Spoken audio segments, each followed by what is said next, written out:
Hello, friends, and welcome to Theme Party the Podcast. I'm your party host, Merete Mohs. In case this is your first time listening to a TPTB episode, here is what we're doing. Every season, I pick a theme, and our team comes up with their own ideas for an audio drama that somehow fits that theme, even if it only fits if you ask everyone really nicely to ignore all the ways it doesn't. Once they've made their episode, I invite them to talk about it, and I am thrilled to be here with my party guest, Nedda Elsayed. Hi. In a previous life, Nedda was a dentist, but now she's in the electric sector. She dabbles in voice acting as well as plays D&D and a variety of games. Bay Area-based Nedda loves to travel, attend concerts and comedy shows, snowboard, and can never say no to brunch. Nedda, please say hello. Hi, Merete. I've been starting off these episodes by describing the kind of party I think you are as kind of a way to tell the audience who I think you are as a person, and maybe you can either agree or disagree to further inform the people of like what they're getting into with our conversation here today. So Sure. The kind of party that I think you are, and bear with me here because I know this is not people's traditional definition of a party, but I think you would be a first date.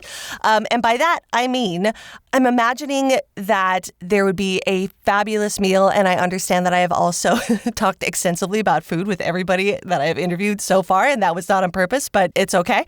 A fabulous meal, because I think that's how you show your love, is either by experiencing good food with somebody or by making good food with somebody or for somebody.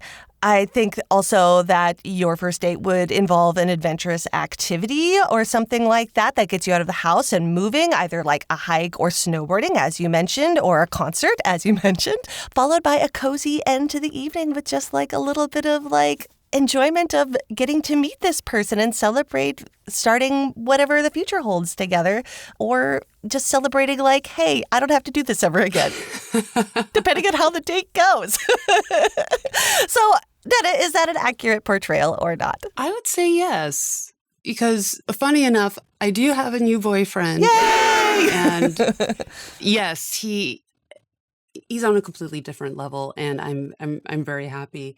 Our first date, we were supposed to meet up for like a drink, that sort of thing. And I ended up scratching a company car that day because I was trying to park in a very tight garage area. And I drive a Prius. I'm not used to trucks. Oh, no. Is this something I have to cut out of the episode? Does your boss know this? No. Okay. I just wanted to check. No, they know because it was a rental. Oh, they know. So they know. They were well aware. I got in touch with them immediately. Okay. Ah, dang, that sucks. So he was very sweet. He was like, "Oh, you sure you don't want to get a drink, that sort of thing?" And I'm like, I am too stressed out right now. Let's put a hold on this. Cue about a week and a half later, we actually finally do have a date. We go see Superman.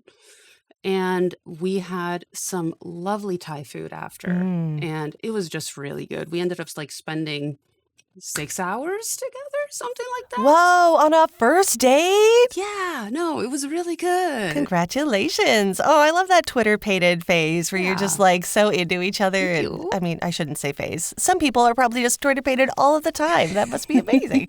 The theme for this season is family traditions. Did your story fit the theme? Yes. Yay! Yeah. Yes, it did. Listen, I tell everybody to shoehorn their ideas in as much as possible. If it fits in any way, it fits a theme. That's good. It definitely fits because, like, I basically talked about a whole year of activities. So, yeah, it does. Mm-hmm.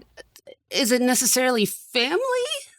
No, but I was very distracted at the time, and I couldn't really think of anything else to write. Well, also, like, the concept of found family, like, it's not... True. I mean, I know the story centers around your relationship with this person, but, there's also the factor of the friends that you guys spend a lot of time with and the interactions with his family and your family. And he did not end up becoming family per se. I don't know what your friendship status is with this person anymore. He's a friend. That's it. Sure. In the circle. That's, yeah. No necessarily direct communication is needed. Gotcha. Okay. Yeah. I will say still that I think your episode, even though it's not focused on your interactions with blood family member or even somebody that you would consider to be found family necessarily, I do still think that the periphery around the main story still falls in line with that theme. Yeah. No, you have a point. Yeah. Look at me. I got there. Well, your episode title is Firsts and Last. Would you please read for us your logline and your tagline? The narrator reminisces on memories created with a loved one, but their current form of relationship must end. Roll for chemistry check. Nice. Nedda's roles in making this episode include producer, writer, and actor. Let's listen to a sample of your episode. We hit it off right away. You gave me a reason to laugh every day. I was in a dark place, processing my dad's death while also sorting out his estate, all while dealing with keeping an estranged family at arm's length. I would definitely want kofta burgers and fries. I would have to be the grill master. Again, since you're colorblind, you would have a hard time telling when the burgers were done. These traditions we made together, and the ones we haven't even begun, will never be more than what they are now. Nedda, what podcast production role did you take on for the first time, and how did it go? For the first time, there was writing. I'm not much of a writer, so that was interesting to do. That was the biggest thing, actually. I've done a little bit of voice acting before, so nothing new there. Unrelated to Theme Party, but I have been delving into the sound design for Peculiar Radio, and that has been fun too. Yeah. Oh, it's so exciting to dive into sound design. And every time I learn a new skill in sound design, I'm like, oh, look at me. I could do this professionally for money. It's very satisfying of having the audio effects line up correctly with the voices. Oh my goodness. I was like, yes, this is so good. What was your favorite part about writing for the episode? I guess because of the topic of it, it was just cathartic. Yeah. It was good to express those feelings in a healthy avenue. You started writing this when it was still really fresh and really raw, right?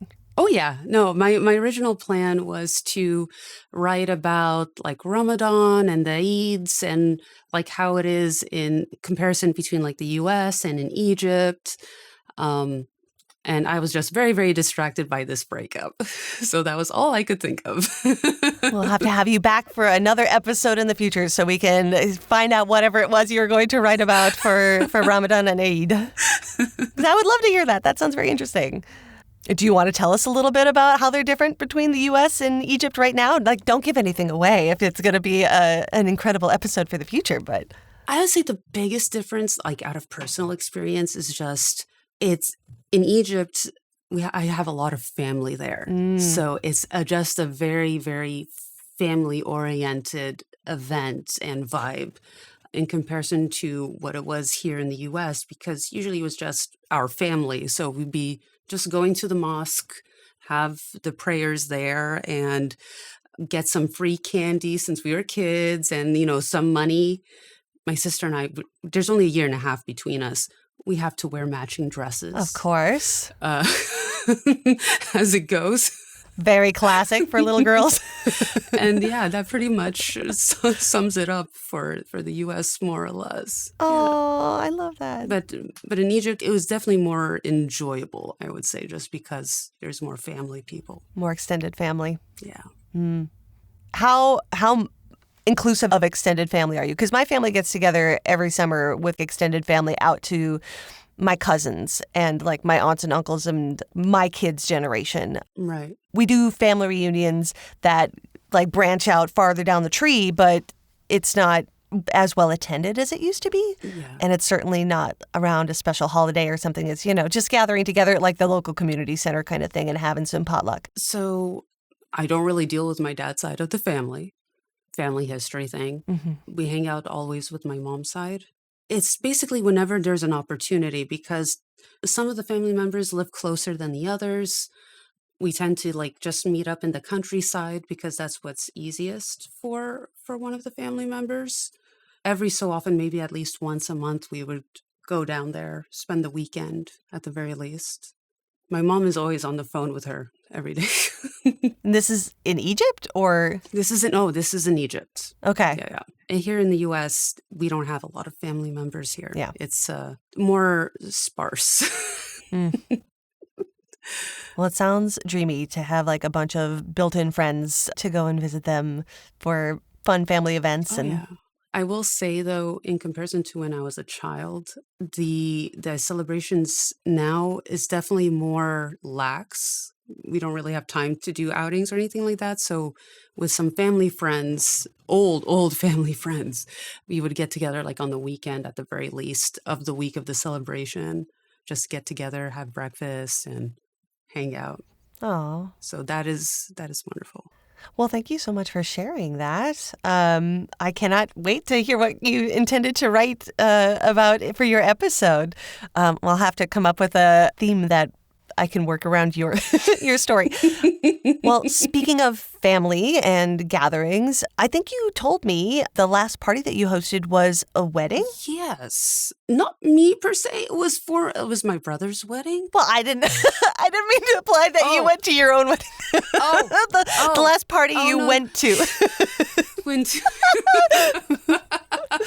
You moved real quick with this new boyfriend. Dang.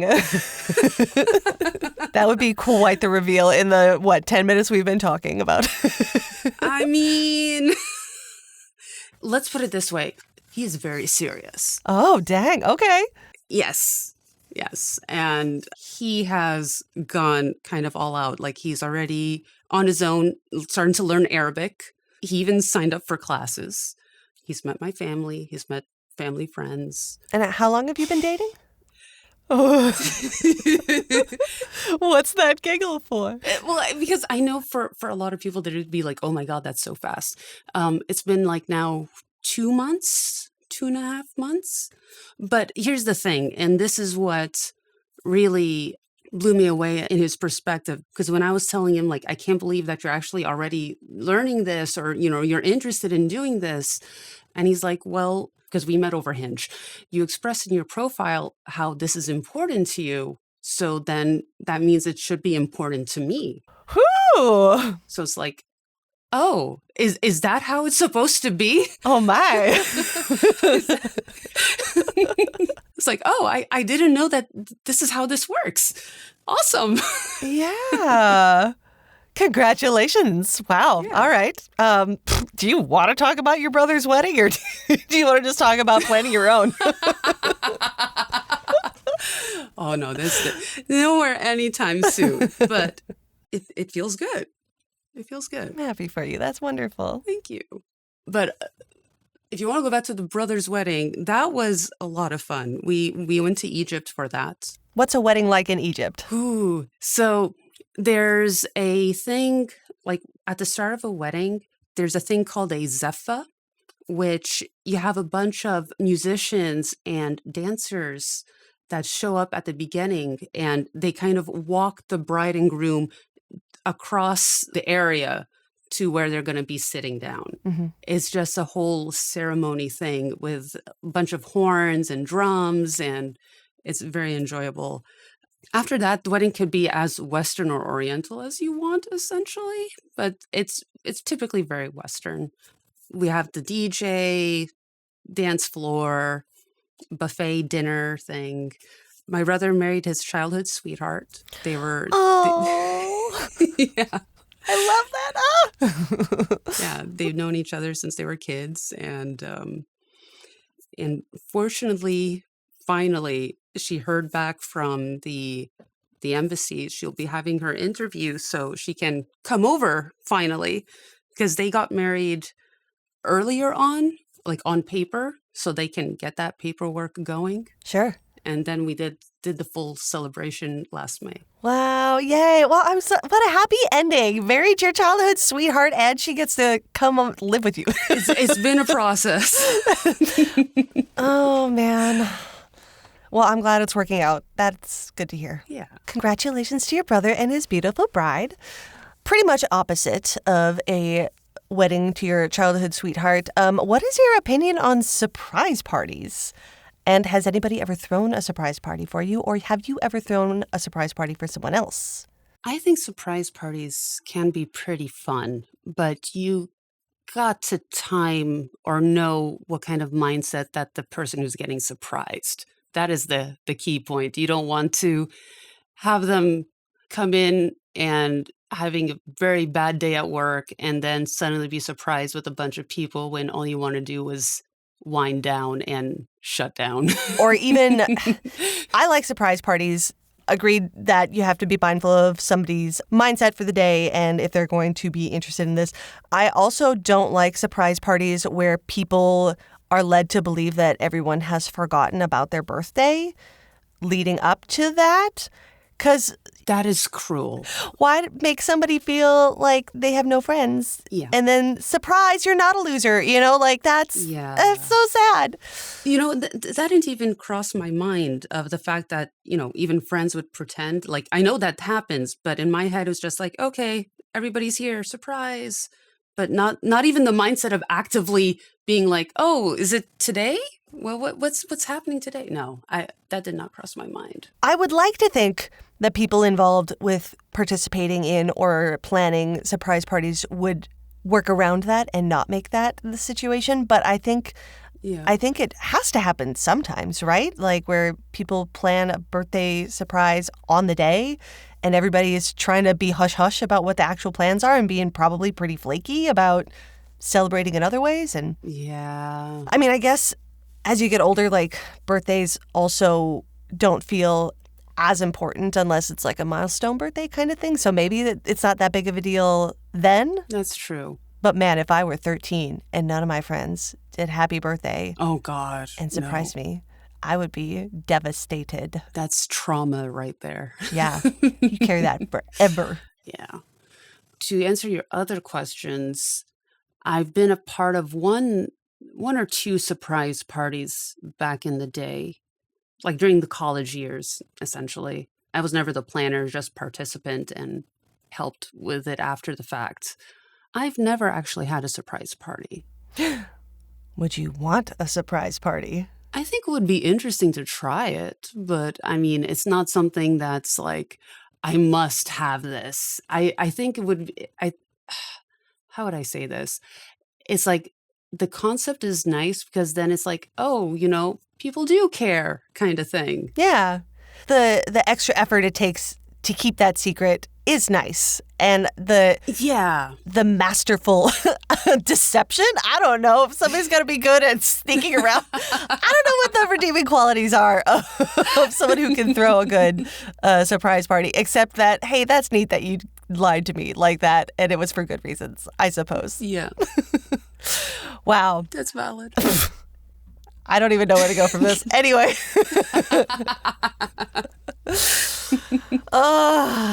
Well, speaking of being in a slump from knowing how to transition out of that weird place that I ended up about surprise parties, how do you get out of a work slump? If you feel stuck or unmotivated or something like that, what do you do to get the creative juices flowing again? So here's the funny thing. I don't really feel work slumps. I feel more of like just a constant cycle sort of thing. So it's like, how do I want to get out of that feeling of just repetition, essentially?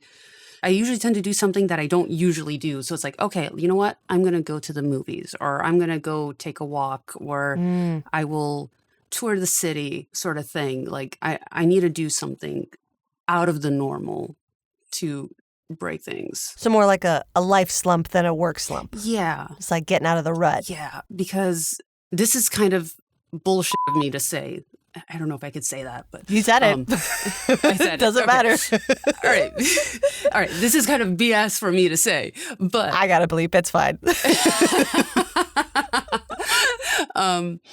But I don't commonly get slumps because I usually just go into a work mode and just like I keep going until it's done, essentially. And then I will be like, all right, I need to do something different. I need to get out of this sort of feeling. But yeah, I tend to be a workhorse. Not healthy, but yes. But it sounds like you've got a good method for like shaking it off when you're done so you're not carrying it through to other aspects of your life outside of work. I try to as much as I can. Good. I'm glad to hear that. Nedda, you're invited to a party. What are you told to bring to the party? Usually, I'd be told to bring bougie foodie thing because I'm the foodie of the group, essentially. Give me a list of bougie foodie things. Oh, gosh. A lot of it is Middle Eastern. I love Middle Eastern food. Tell me what it is. So like there's this dessert called, well, everybody knows what it is now, kunefa. Yep. But it's not just like the dried little pastry bits. It's an actual dish, and the filling is usually of nuts or some cheese cream-like consistency in there. Very delicious. When someone else was hosting a bannicotta, everybody had to bring different ingredients. I brought a whole variety of mushrooms. Like, I'm not keeping it just to portobello and white. No, that's boring. Let's get some shiitake, some trumpets, oyster, that kind of stuff. Do you want to announce here now what the best mushroom is? Ooh, oh gosh. Do you have one? You know what? I honestly don't, because I just really like mushrooms in general. I would not say no to mushrooms. I will agree. I think a blend is the best overall, but if I had to pick one, I think I would go oyster mushroom. I think their flavor and texture, No, you have a point. they're so good in everything. They really are very adaptable. Other bougie foods that you need to bring to parties. What else?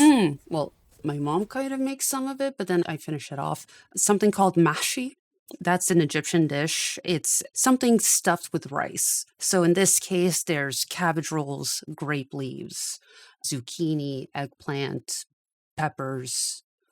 And there's this rice, it's very herbaceous and it like has a tomato sauce base to it. You cook it in chicken stock or beef stock, and it is really good. I sacrilegiously, I like to dip it in ketchup. But not a lot of people agree with me on that. I don't know how I feel about that, and I eat ketchup. Listen, I can't tell other people how to eat their food, though, but Yeah. if it's good, that's great. I love that for you. You mentioned that your mom makes a lot of food for you to bring to parties or for parties that you host. Is there a recipe that your mom taught you to make that is particularly special or that you guys make together maybe? No, she is more of a hands-off kind of person. What do you mean? Oh, like your hands off? oh, my hands off. My hands off. Yeah, I reversed that. That's okay. The recipes, she doesn't have anything written down, right? It's just all in her head. And I know all the components and all the ingredients, and that's actually just enough to be able to do it because nothing's measured out. It's all just by feeling. And while her food will look good, mine won't necessarily look good, but it will still taste great. And that's what matters. Exactly. I will say, though, that I am now solely in charge of Thanksgiving. What? She got tired of me commenting.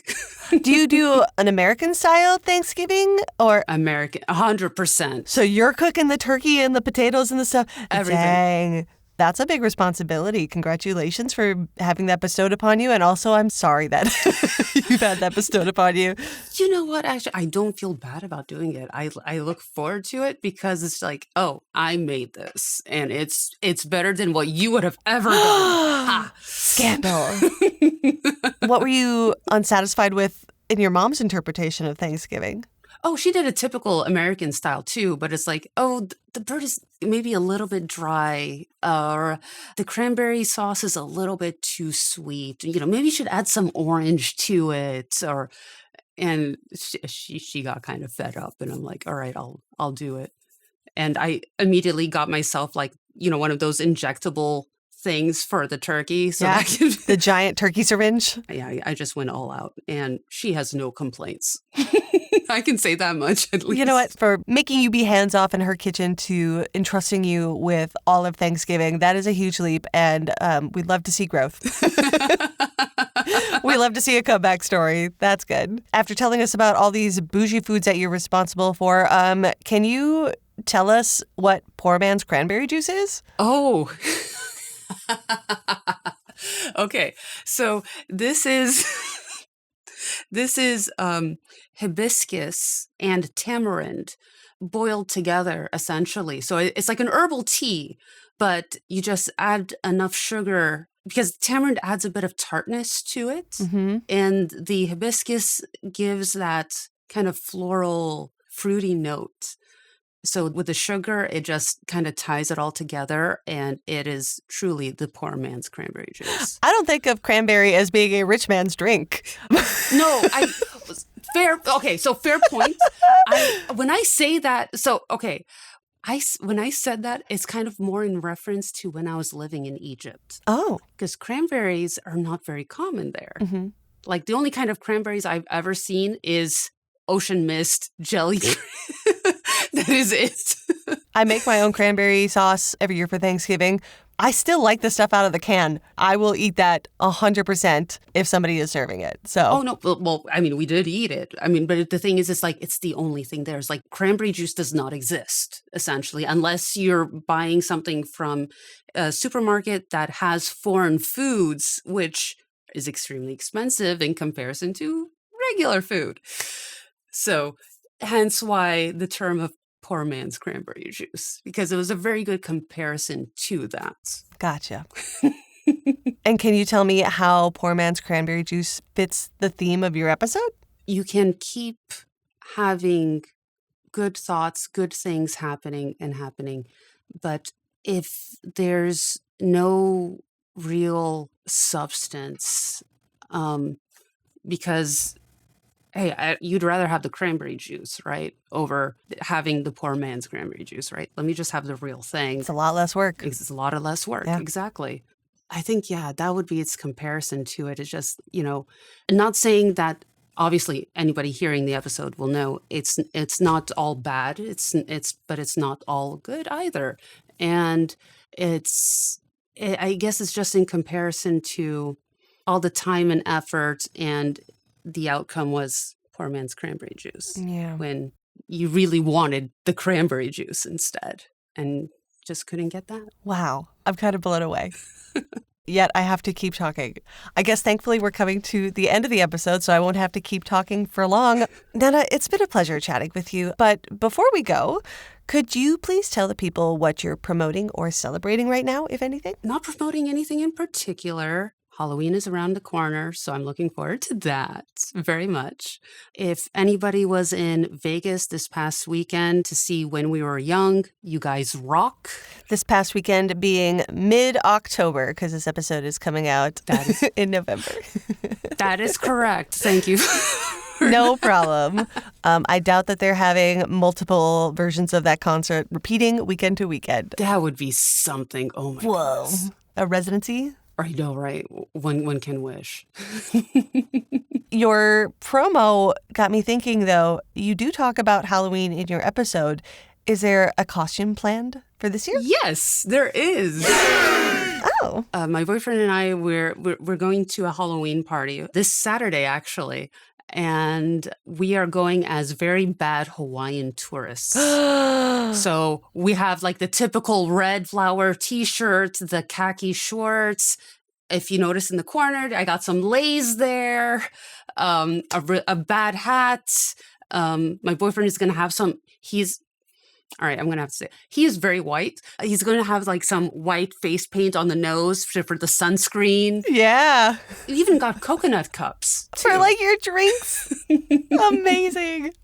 Are you guys going to have like old style cameras? I hate to call them old style cameras because people still have like DSLR cameras or like point and shoot cameras that are not phones. But are you going to have those? Or that is actually not a bad idea because that would be fun just to take pictures. Yeah. I like that. Okay. You're welcome. I need to make a note of this right now. I am happy to assist from way over here. Oh, incredible. I guess I just demand to see those pictures then when you are done having the Halloween party. 100%. Yay. And Nedda, where can people find you? I am typically on Instagram. I don't post often, just like whenever I'm doing something fun. Tag is Dr. Nemzi. You can see me there. And yeah. All right. I highly recommend if you are interested in seeing some exciting adventures, going over and checking out Nedda's Instagram pages, because Nedda is always getting up to some really, really fun things. We've mentioned the snowboarding and the concerts and stuff, but Nedda loves to travel and loves to eat, and it is a delight just to go over there and see what she's up to. You could also check out Nedda in episodes of Peculiar Radio, in the collection of Moira Graves, and just living life. That just leaves me to thank Nedda Elsayed for coming to my theme party. Thank you also to Bad Machine for making our show's music, and to Alyssa Esteban for our show art and art story development. Another huge thank you to Nedda and everyone else involved in making Firsts and Last. If you want to learn more about the episode and all of our shows, you can visit our website, lengthytangent.com. We've also got a Patreon page for everything from Lengthy Tangent, so pop on over there to see what we've got to offer. Be sure to follow us on social media, subscribe so you don't miss an episode, and rate and review if you've enjoyed the show. Our next episode will ask, what if ordinary light bulbs were sentient and had very human problems? It's called Light Bulbs, and it was created by Tyler Herchuk. Once again, our theme for this season has been family traditions. I've been Merete Mohs, and this has been an interview episode of Theme Party, the podcast. Celebrate creativity. I want to hear more about this boyfriend. I didn't want to ask too much. Hold on, let me pause. We'll just edit that part out. Lengthy tangent.